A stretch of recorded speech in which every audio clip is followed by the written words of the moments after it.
Welcome to the final session of the AI and OER Institutes, the final Saturday or final Friday session.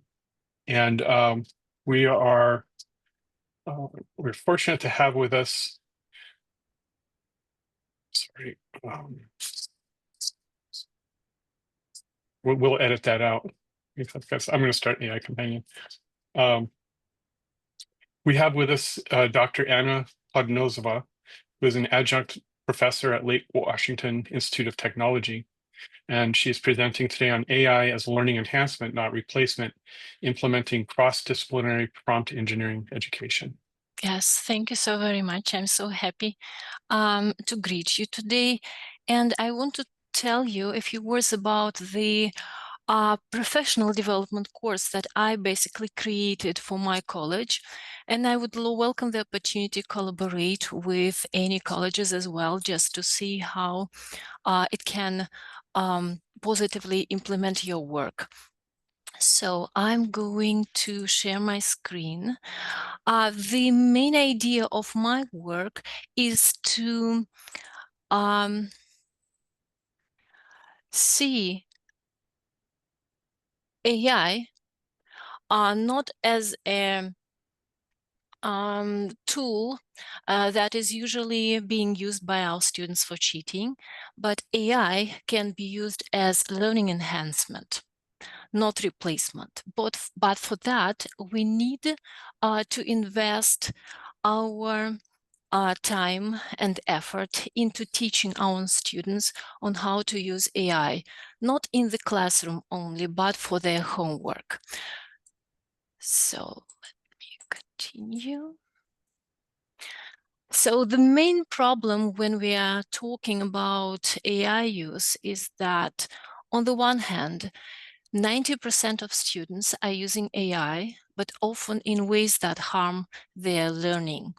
Not only learning, but also the researchers are saying that the unethical and not safe use of AI can lead to cognitive debt.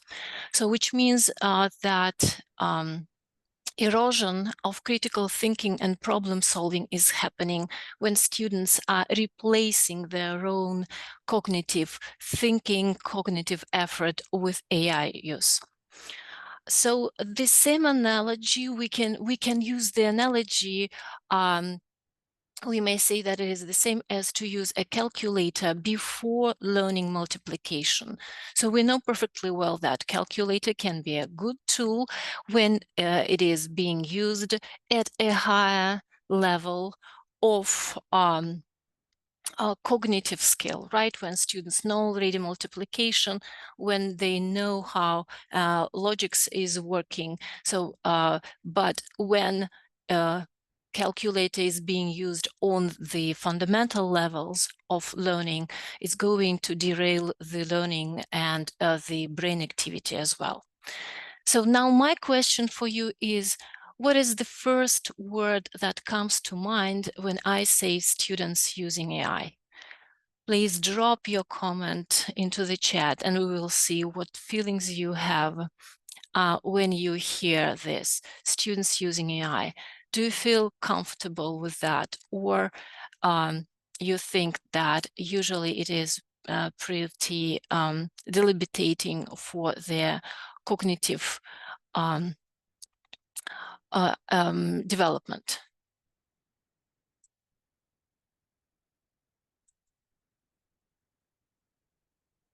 I absolutely agree. So many of them are using it for cheating.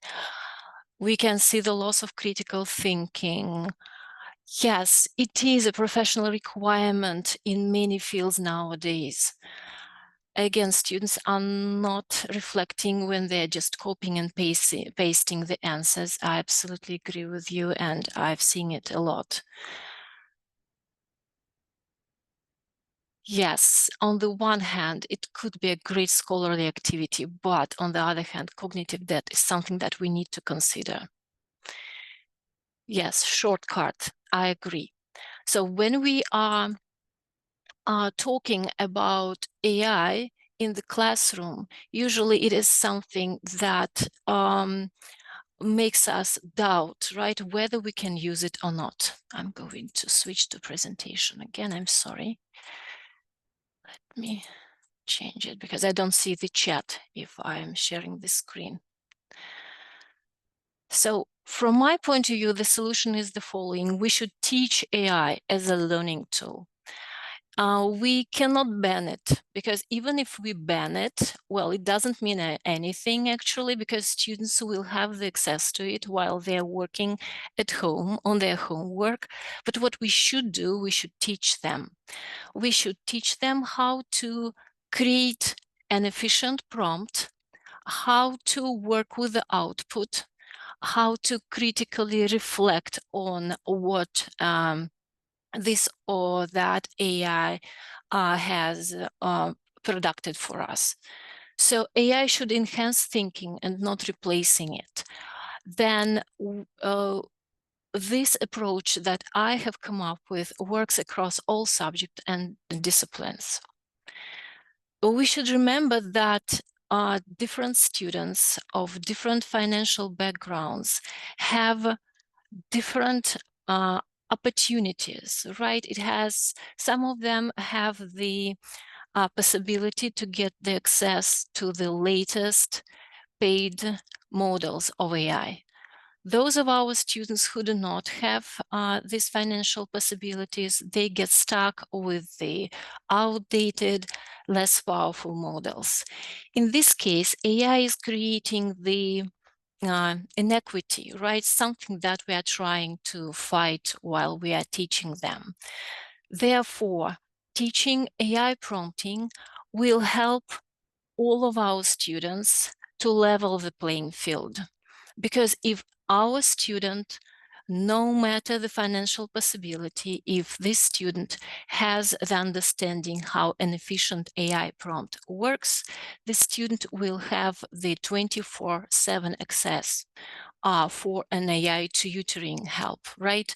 So also it will be able to deliver the support for rural, first gen, or anxious learners. But those things are possible only if we teach them how to use AI well. Before I start talking about different types of assignments we can create, the assignments, AI integrated assignments, I want to ask you to look at AI prompting as a metacognitive skill.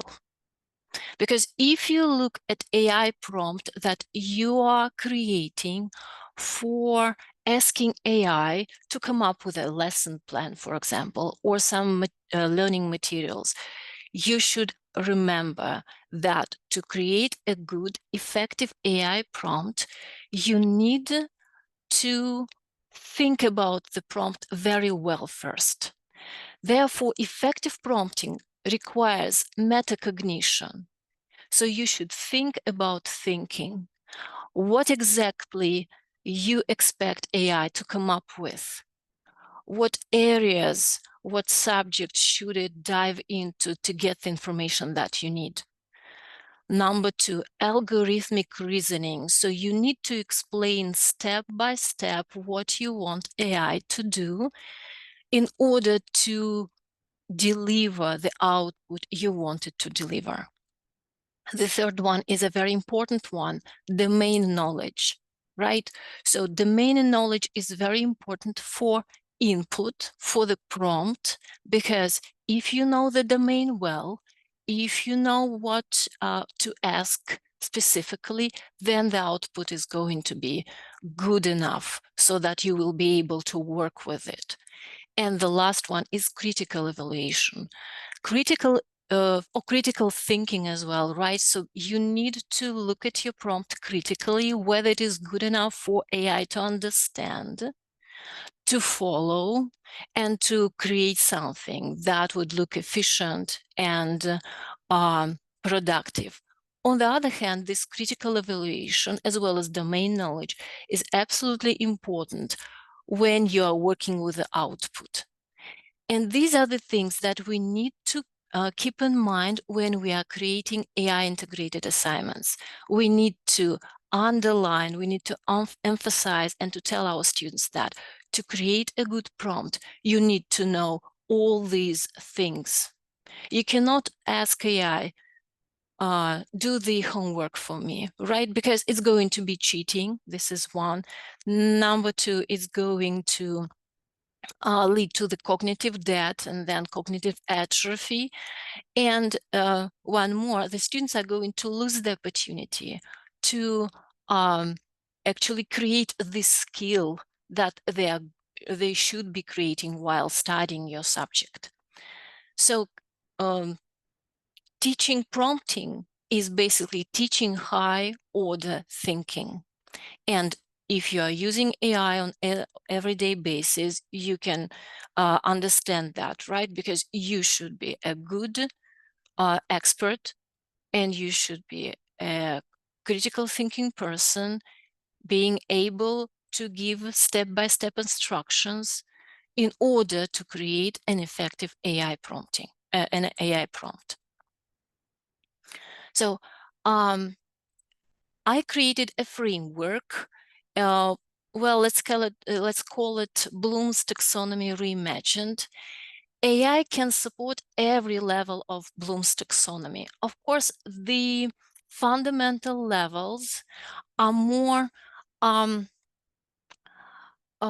how to say it, they are more difficult to implement AI. Therefore, students will need more scaffolding on these levels. But as for the create level and evaluate level, these are the levels where students might feel more empowered by AI. And I'm going to show you and explain to you why. On all the levels, there are two main principles that should be that we should be very strict about. Number one, the cognitive effort should come first. It doesn't matter what they're working on, whether it is create level or remember, cognitive effort comes first. There was a great research done by MIT when they took 3 groups of students. One group was writing an essay without using AI. The second group of the students, they were writing an essay with the help of AI, which means that they were using AI to draft their first draft. So basically, AI wrote the first draft for them, and the second as well. And the third group of AI, of the students, they were using AI to refine the second draft. So the first draft was created by them. So, and this research showed that the second group, when the students used AI for both the first and the second draft, they were the group that experienced the cognitive debt. They couldn't even remember any sentence from their essays, because it wasn't them who created them. Maybe they had some kind of ideas, but we are not going to learn what the ideas were because they didn't create anything. It was AI. But as for the students from the first group who were working independently, and the last group, the third group, when they were working on the first draft, and then they used AI to refine their second draft, those two groups, they showed the same level of activity of brain. So which means that AI can be used, but only to refine something. Some professors I know, they prefer even to strongly recommend students not to use AI for brainstorming period. And I agree with them, because we should start with our own attempt. And the second important principle is that students must reflect on and they should evaluate AI output. They should see whether actually the output looks like they wanted it to look like. Or maybe AI showed them something else. It found something, it did some research and found something that students didn't know of before. If this is the case, students should be encouraged to check if the information is not a hallucination. And again, we need to talk about that. We need to guide them how to do that. So now I have mentioned that scaffolding is important at all levels. And this is how scaffolding should look like from my point of view. So first of all, we should model a master prompt, how it looks like, especially for the level, for the remember level. So we need to give them the examples, how the prompt looks like, what principles we need to follow for creating a good prompt.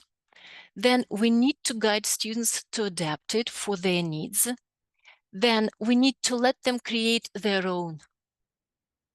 And the last one, we need to require evidence of thinking before, during, and after AI use. So that is why most of AI integrated assignments are going to ask for showing the documentation of the thinking process, for example. Or we need to evaluate the output. The students will need to evaluate the output. Is it good enough? What can be improved? What AI misunderstood? Wasn't the misunderstanding happening because of your faulty prompt? Because that can be the case. Very often the faulty prompt leads to inadequate output from the AI. So now I want to talk about remember level. So one level after another. Now the remember level. This is the most tricky one because this is the fundamental level when students should work on their memorization. They should memorize the information. And here AI can be used as a memory coach. It can generate quizzes, flashcards, mnemonic techniques. Very interesting that nowadays, for example, Copilot as well as ChatGPT, they have those project agents. So you basically can ask them to quiz you every day on some material like the vocabulary or the knowledge of dates.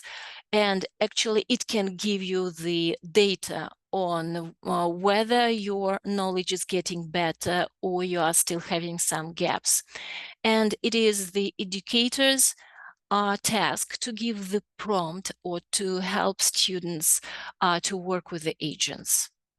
I understand that like in our Lake Washington Institute of Technology, we have Copilot, therefore we can use the agents there. But I understand that some colleges might not have this opportunity. But anyways, even the ChatGPT, the free version of it, it can have the opportunity to make the quizzes for our students. Some quizzes can be interactive, for example. So, and we need to teach them how to do that so that they created the quizzes themselves, for example. Or again, we can show them how to create the dialogue, right? So that we can ask them to submit the chapter we're working on. We can ask AI to ask questions so that the student answers, AI checks, and then AI gives the feedback, what was wrong, what was right. Then AI can give some advice how to improve the memorization process, for example. Understand level, again, another fundamental level. So students explain concepts in their own words to different audiences, and AI can check it for them.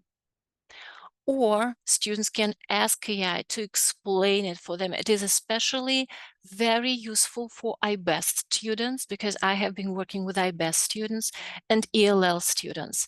When the students might have hard skills from their country, but the vocabulary is new and not very understandable. In this case, the students might ask AI to give them explanation in a more simple language. So, and it is very empowering for students so that they see what it is about. Yes, I recognize it from my previous career, from my homeland, and it can be very beneficial, even therapeutical for many of our students, for refugees who had to come here and to start their lives anew. Another level is apply level.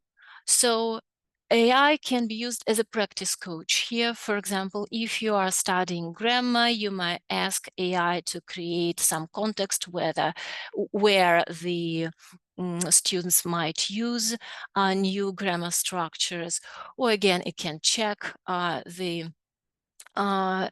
own paragraphs for them. So students might use the procedures that they have already learned in new situations with AI progressive difficulty levels. So AI can give them more and more difficult level to see what can be improved, to challenge them more. Analyze level is a little bit more difficult level, but it can be used as analytical thinking partner. It can be a tricky level to work on for students. Therefore, they can ask AI to give them some ideas how to analyze, what framework to use for analyzing this or that phenomenon. The student can ask AI to give them some practice materials to use their analytical skills, and AI might see whether might give the feedback whether the way of thinking was right or wrong.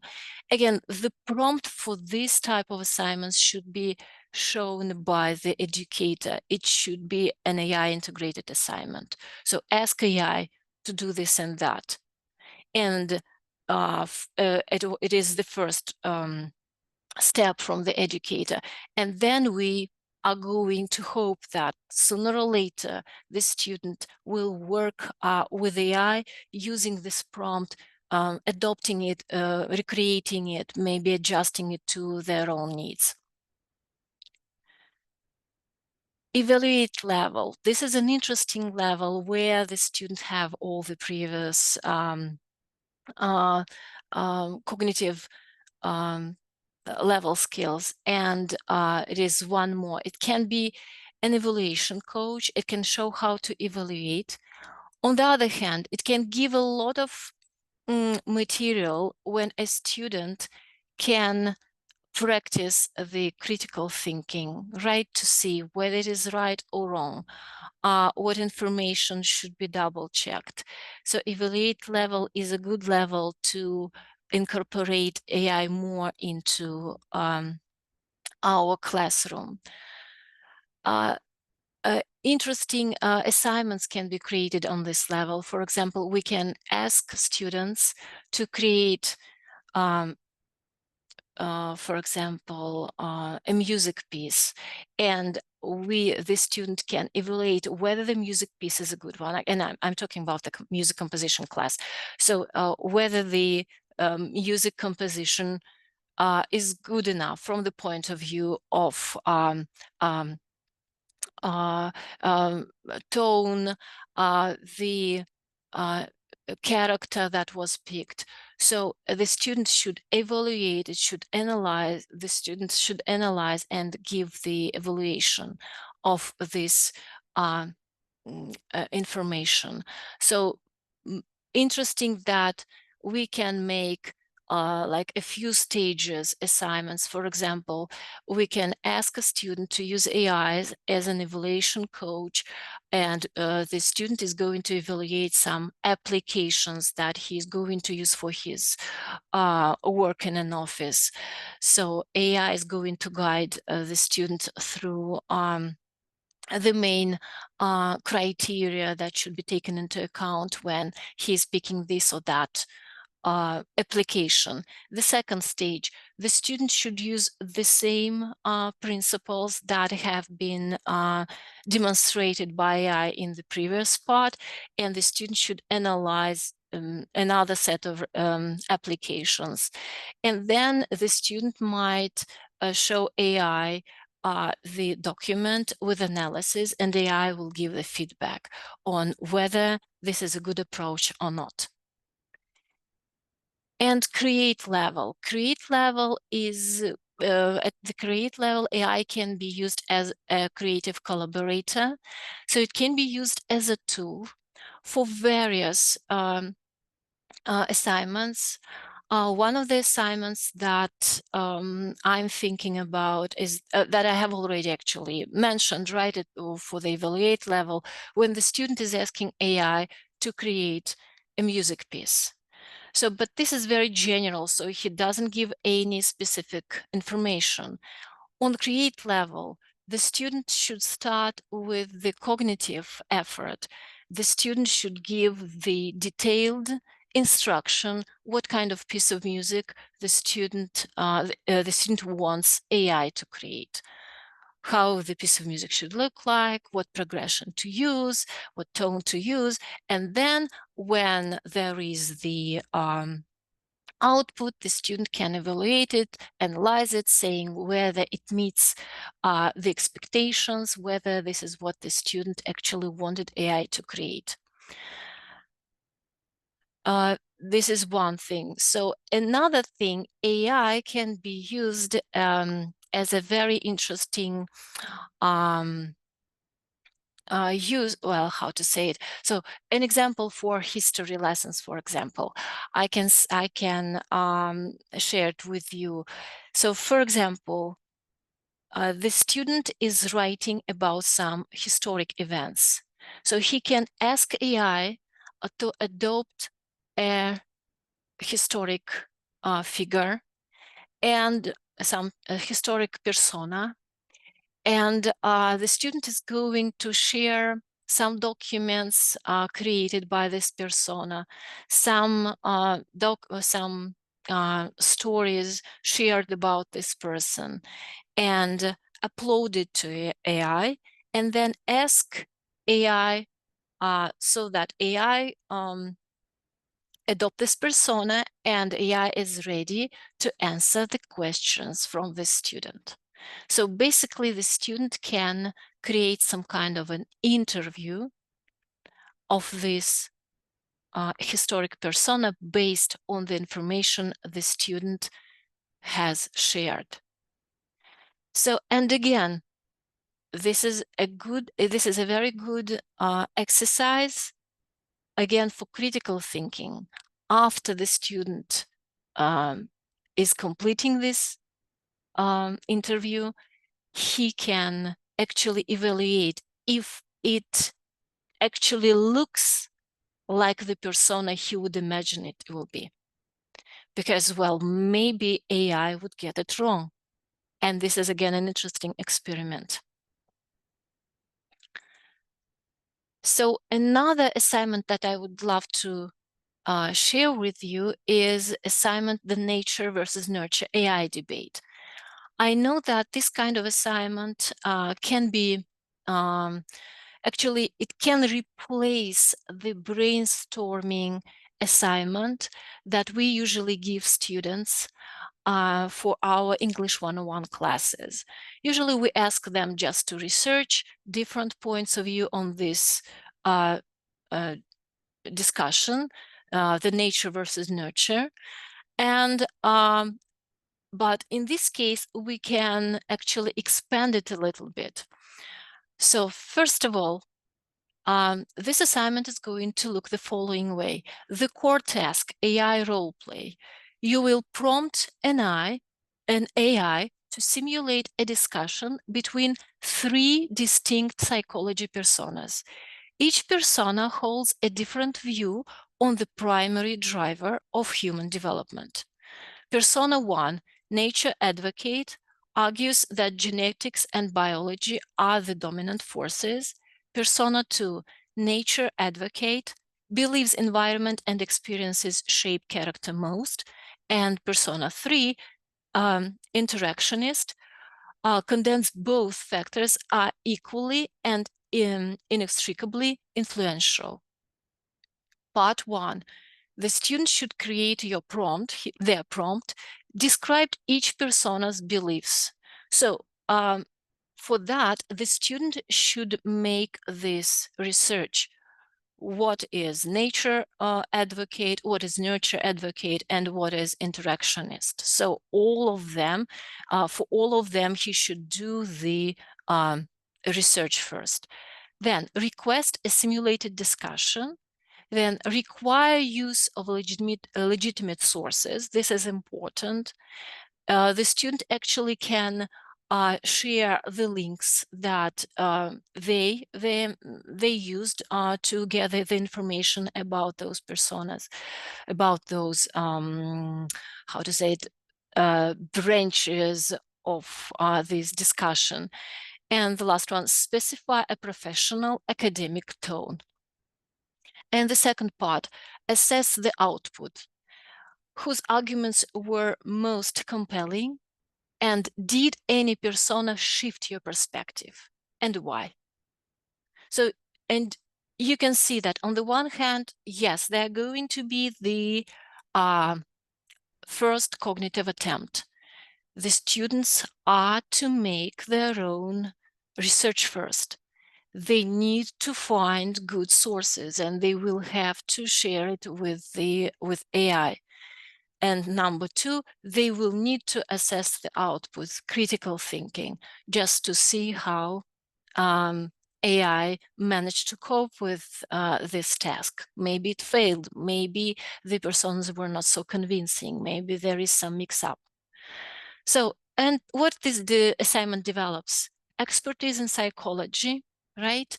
Then critical thinking, step-by-step instruction. This is important when you are writing a prompt. Then advanced AI prompting, because this is what I have just described. It is called tree of thought prompting. So it is very often used in business, for example, when professionals want to see how 3 various scenarios are going to compete and which of them is going to work better. So this is one assignment. Another assignment is an AI integrated assignment that can be empowering for our students, because many students are using AI not because they want to cheat, but many of them feel very insecure and they think that AI could do it much better. Why should I, worry even to start doing anything? Why should I bother? But this kind of assignments that I'm going to show to you, it might empower students, showing that a human mind is much more powerful than a machine. So how is it going to show to be empowering? So it's going to show the human advantage. First of all, human brain is capable of synthesis. It can be weaving together context, history, and emotion. It is happening subconsciously, just in one moment, and we cannot even just tell how it is happening. It's just happening. Then intuitive leaps, drawing on subconscious knowledge and cultural understanding. And nuance, interpreting subtlety and allegory in art and literature. So this project is going to demonstrate that human mind is so much more powerful that there is no use even to try to replace yourself with AI, because AI is not going to do the work that you want it to do. So just the assignment workflow, part 1, initial prompt. Select a poem. Well, I would select a symbolist and use a standard simple prompt to ask an AI to generate an illustration for it. So just create an illustration or create a picture illustrating this poem, and then student need to share the poem, the text of the poem itself. Part 2, first analysis. Analyze the result. What did the AI get right? What crucial context, emotion, or subtext did it miss? Part 3, Enriched prompt. Now, craft a new detailed prompt. Infuse it with the missing information, historical context, author's style, emotional tone, and allegorical meaning. And part 4, final analysis. Analyze the second image. Did your detailed prompt improve the illustration? What, if anything, would you still change? So then I'm going to show you my case study. So I took Alexander Bloch's short poem. It is titled, "A Girl Was Singing in a Church Choir." And this is what I got. This is my image that I got. The result, the AI produced a literal scene of a girl singing in a church. It tried to mimic a Russian Orthodox style with icons. Well, yes, they look pretty accurate, but the architecture of Russian church is wrong. It doesn't look like the Russian church at all. So, and it completely missed the poem's profound sadness and allegorical depth, because this poem was created during the Civil War in Russia in 1907. And the poem is about, well, it's not only about a girl singing in a church, it's about Mother Virgin Mary crying and praying for people who are struggling. And there is a mentioning of a baby crying in the church. And the baby crying in the church and knowing that there's going to be any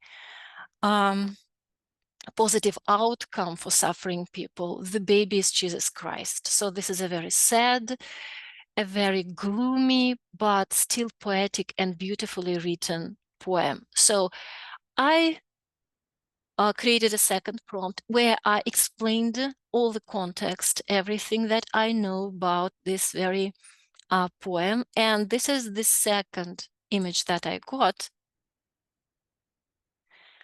Still, AI failed again, because now there is nothing about Russian Orthodox church interior. There are just, the interior looks different. There are no icons. And so in this case, AI tried to focus on emotion, but the setting was ignored entirely. And it didn't create a church interior, as I have already mentioned, and the baby was no longer at the holy gates. And this is a key detail from the text. And the baby is not, is not Christ as far as I can see, and we cannot tell that this is Christ. So we can say that this is the Mother Mary, but, well, again. So, therefore, if it were somebody, human being, knowing the context, knowing the idea, I'm sure the picture is going to look absolutely differently from what we're seeing here. So now I'm coming to the end of my presentation. I want to underline the urgency why we should start integrating AI into our assignments. Students are already using AI, and very often very poorly.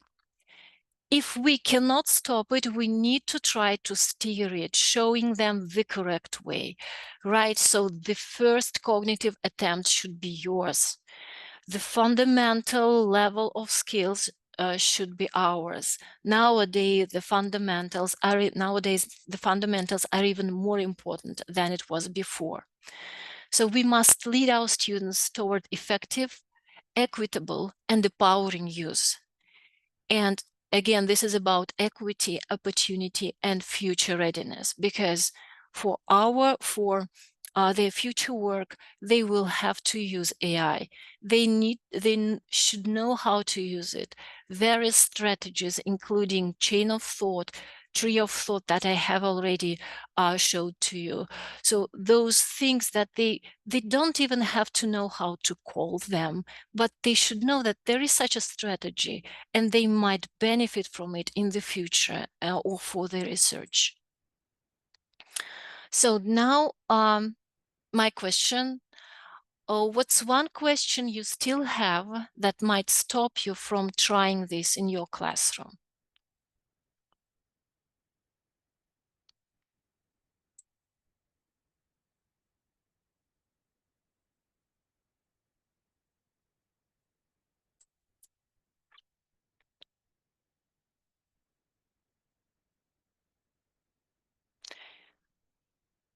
Okay.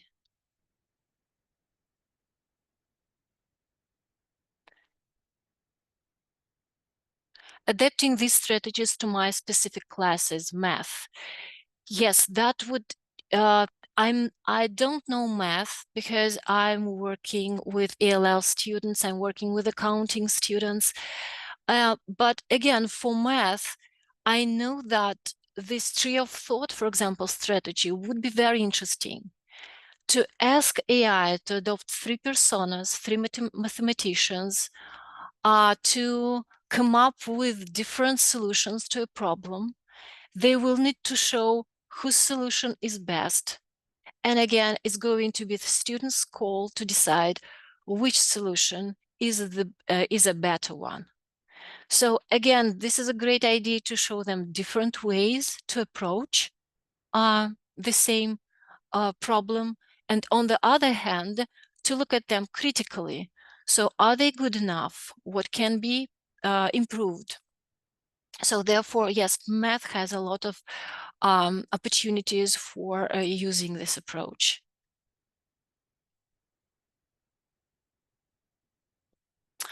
At Lake Washington, I have created a module on AI literacy for students. Basically, the module is covering the main ideas about ethical use, how to use it, how not to use it, what not to share online. And plus, I have shared the BRAIN framework. BRAIN is the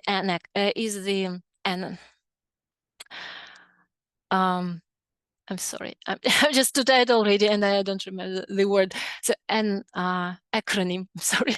So it's the acronym for background, action, role. So these are the principles that you need to follow creating the prompt. And this module also shows the scenarios when you can use AI for learning. For example, you can use it for checking your math, but be ready, AI can make mistakes. You can use it for narrowing your research project. What kind of questions to ask ask AI to narrow your research. So again, if you are interested in collaboration, you're welcome to reach out and I would be happy to work with you.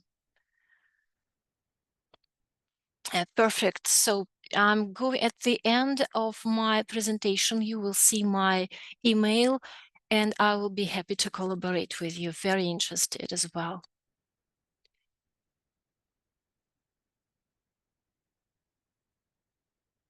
Yes, I understand when our professors are very they are understanding AI use very critically, thinking that students are going to cheat with it more efficiently, so to speak, if we teach them how to use it. But not all students are cheating. And if there are somebody who are cheating, we are not going to deprive our good, loyal students of the opportunity to use AI in a good way. Yes. And I wanted to, I'm going to stop sharing and I want to share my email. For some reason, my PowerPoint stopped. I want to share my email.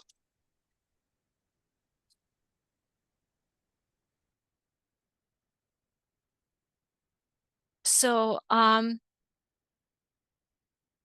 yes, one more thing. I have just a reminder. I have created a full professional development class for educators on how to create AI integrated assignments for every level, starting with remember till create level. If you're interested in collaboration, to pilot the course, to take a look at it, to give me the feedback, please send me a message. I would appreciate it. As well as the module.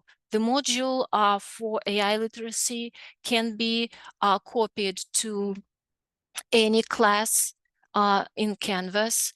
Our English department faculty have already started piloting it, and they find it very useful, especially even if some students are saying, "Oh, I know how to use AI," but usually it means that they know how to use AI for cheating.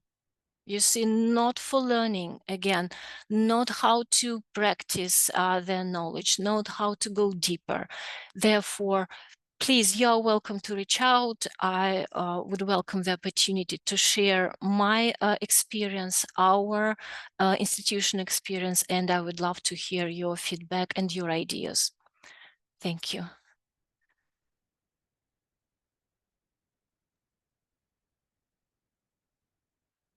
Okay. So, Yeah, if anyone has any final comments. Well, my final comment is that when we have a professor who comes in to these events and has work to share and is calling for collaboration and is willing to build community, I mean, this is what these events are all about, is to bring people and ideas together.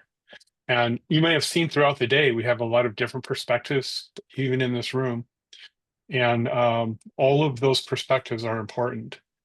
You know, it's events like this help recenter the conversation through education rather than, you know, just reading what's on the box of whatever the companies are selling. So, so we appreciate everyone's participation in this today. And Anna, thank you again for presenting. Thank you for giving me this opportunity. I appreciate it. Because, well, it seems that AI is everywhere. It is here. People are still thinking what AI literacy is about, while students is already using it. And the way how they're using it, it is very destructive, very often. And I loved many of the educators who have already presented and showed that they're using it just because when you are using it in the classroom, we are guiding our students. This is how it should be done. I understand when teachers are doing their best not to use it, because this is a good approach as well, just to show them you are here to build your skills independently. You need to work on it first, because again, as I have shown to you, AI prompting is a very complex metacognitive skill, and you need to have domain first. When people are saying AI will be able to replace an educator, this is wrong. It can replace an educator for somebody with a good education already, so that this person understands that this is a good, interesting, this is good information. This is an interesting angle. This doesn't make any sense. Probably it's hallucination, or it's taken from some sources that do not meet any expectations from people with education. So, but for that, you should have the fundamentals first. So I would love to answer some questions that I see here in the chat, because I couldn't do it during the presentation, if you don't mind. Oh, yes, yes, of course. Okay, so Jamison asked me, I like this approach, but how do we know the students aren't asking AI to evaluate those criteria rather than evaluating it with their own minds? This is a very valid question. When more I assess assignments where students use AI for some part of it, I'm suspecting that they're using it for most of all of the steps and hence suffer from cognitive debt. This is very valid, and I can't but agree with you. So therefore, what can we do? We should just, again, it's going to be very naive, but what I'm thinking, we should continue preaching that if you are using AI for all the steps, you are going to face the cognitive debt consequences. And it's going to, you're not even, the problem isn't that you're not going to get a bad grade. The problem is that you are not going to be professional enough to get a job, because everybody will have access to AI, but there are going to be people who will be domain experts. And you are not going to become one if you are using AI for completing all the steps. And I'm sure some students will still persist and they will use AI, but some students are wise enough, or they have good guiding parents who are talking to them. Still, some students are going to build up their own domain of knowledge. So this is the only thing we can do. Another thing is, well, flipped classroom. When the research, their work is going to be their homework, but the assignment itself is going to be their in-classroom activity. So maybe this is one way how we can somewhat safeguard this threat. But again, we cannot do anything but preach, talk, and teach them how to use AI for learning. I hope I answer. I know that, well, we don't have a remedy for that yet. But, well, this is how it is. This is the reality we live in.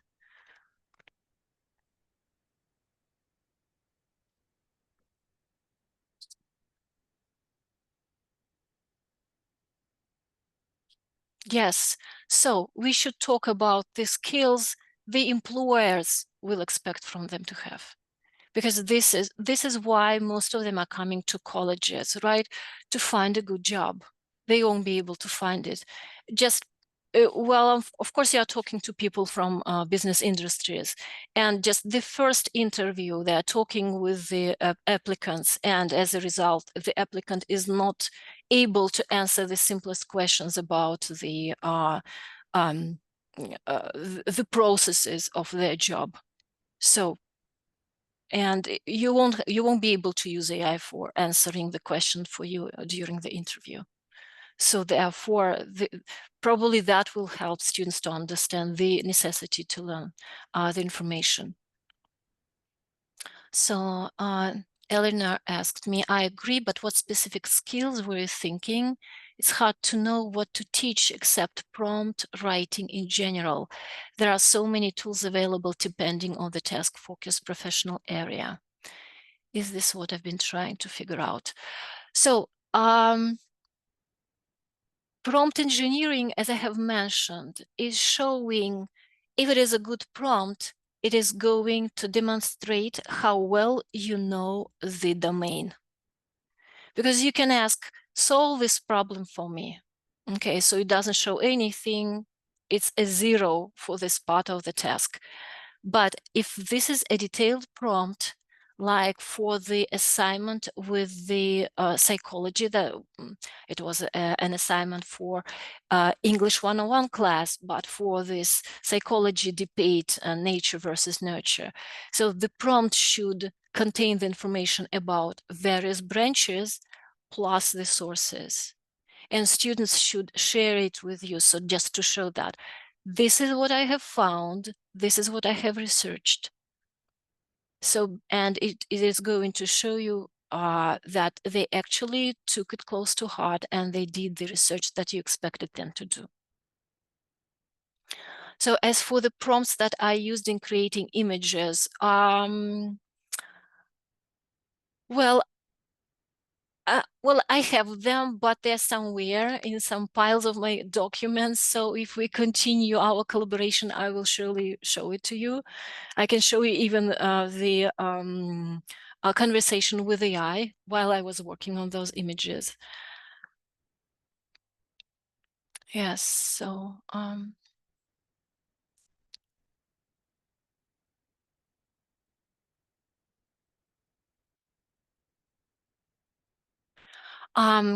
the question, can you make your PowerPoint available so it's for Jeffrey? Jeffrey, how can I do that?